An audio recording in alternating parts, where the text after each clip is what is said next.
You have to dominate. If you don't dominate, you're wasting your time. They're going to run over you. You're going to look like a bunch of jerks. We're going to clamp down very, very strong. But you got to arrest people. You have to try people. You have to put them in jail for 10 years, and you'll never see this stuff again. And you have to let them know that.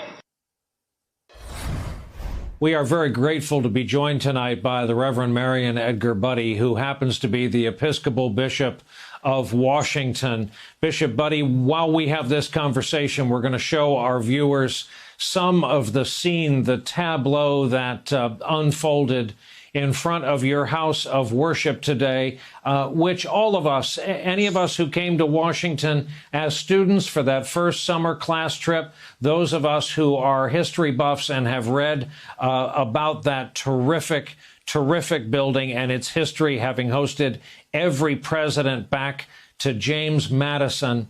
The president shuts down Lafayette Square today, shows up in front of your house of worship, brandishing and holding aloft a Bible. What did you know about his visit?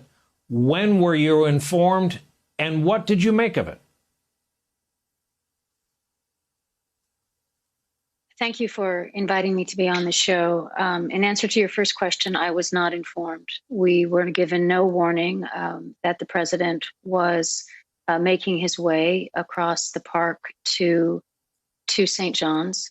I was sitting at home watching the news when I saw the images. Let me say that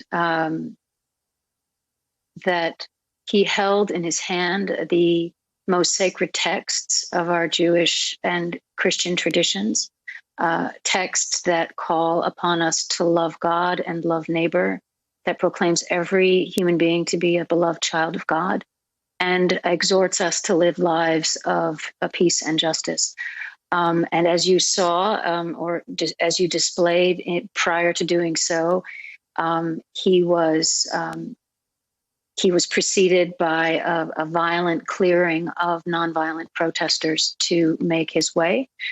And he was using our church as a backdrop and the Bible as a prop in ways that I found to be deeply offensive.